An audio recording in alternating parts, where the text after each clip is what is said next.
साथियों नमस्कार। साथियों 1 मई 2023 को सुप्रीम कोर्ट के द्वारा उसकी संविधान पीठ ने तलाक के मामलों में एक ऐतिहासिक फैसला दिया है और उन सारे इश्यूज़ को डिसाइड किया है जो इश्यूज़ उसको रेफ़र किए गए थे डिवीज़न बेंच के द्वारा, जो अलग अलग ट्रांसफ़र पिटीशन तलाक से रिलेटेड थी और वो केसेस डिवीज़न बेंच को रेफ़र किए थे। और डिवीज़न बेंच ने 3 क्वेश्चन फ्रेम करते हुए कॉन्स्टिट्यूशन बेंच को ये 3 इश्यूज़ रेफ़र किए थे इनको डिसाइड करने के लिए। उनमें सबसे पहला इशू ये था कि आर्टिकल 142 ऑफ इंडियन कॉन्स्टिट्यूशन में सुप्रीम कोर्ट का स्कोप क्या है तलाक के मामलों में। दूसरा, तलाक के मामलों में क्या supreme court section 13B sub clause 2 of Hindu marriage act में पार्टीज के बीच में जो 1 साल या उससे अधिक समय से अलग रह रहे हैं, उसके बाद 6 महीने का जो वेटिंग पीरियड दिया जाता है ट्रायल कोर्ट के द्वारा या फैमिली कोर्ट के द्वारा, क्या उस 6 महीने के पीरियड को वेव कर सकती है और उस मुकदमे से रिलेटेड जो दूसरी अदर प्रोसीडिंग्स हैं, वो चाहे डोमेस्टिक वायलेंस की है, चाहे मेंटेनेंस की है, चाहे वो 498 से रिलेटेड कोई क्रिमिनल प्रोसीडिंग्स हैं,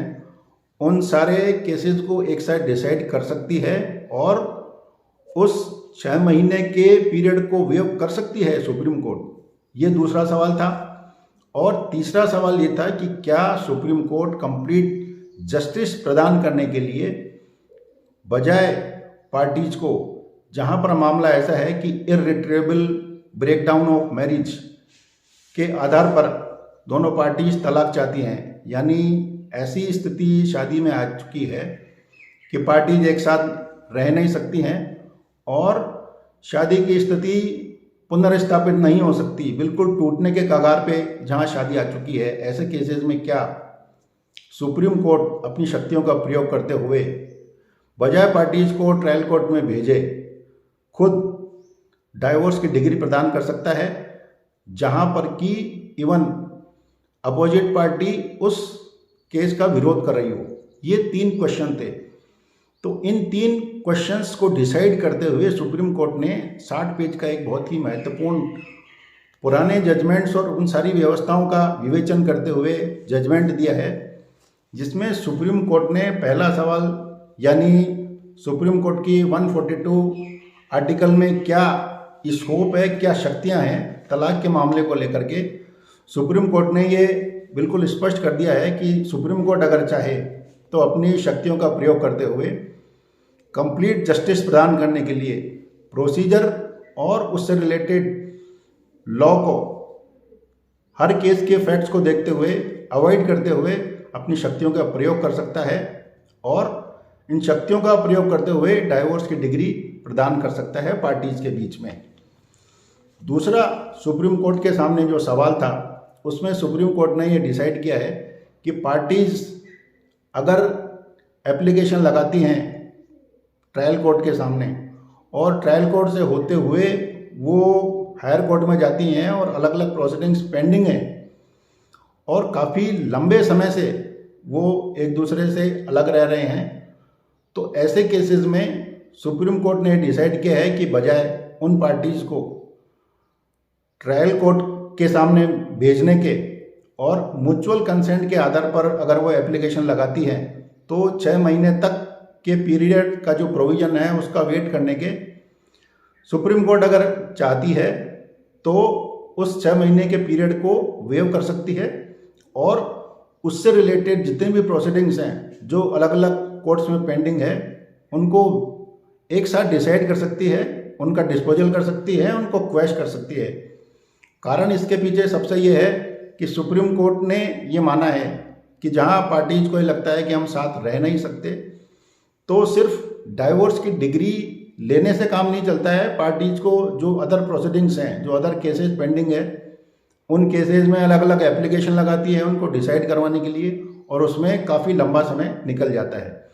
इसलिए सुप्रीम कोर्ट अगर चाहे तो सारे केसेस को एक साथ डिसाइड कर सकती है और डाइवोर्स की डिग्री भी प्रदान कर सकती है और जो 6 महीने की जो कंडीशन है उस कंडीशन को भी वेव कर सकती है। तीसरा जो सवाल था कि क्या सुप्रीम कोर्ट डाइवोर्स की डिग्री डायरेक्ट दे सकती है म्यूचुअल कंसेंट के आधार पर। तो सुप्रीम कोर्ट ने यह कहा कि जहां पार्टीज के बीच में इर्रिट्रेबल ब्रेकडाउन ऑफ मैरिज है, यानी जहां केसेस ऐसे हैं कि पार्टीज के बीच में किसी भी तरह से सेंटिमेंटल या किसी अन्य तरीके से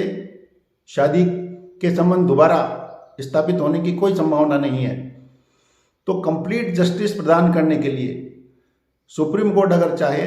तो पार्टीज को ये कहने के बजाय कि आप ट्रायल कोर्ट जाइए और वहाँ से डिग्री लीजिए तलाक के, खुद तलाक की डिग्री दे सकता है। और पार्टीज म्यूचुअल कंसेंट के आधार पर जो एप्लीकेशन लगाती है उसको डिसाइड कर सकता है और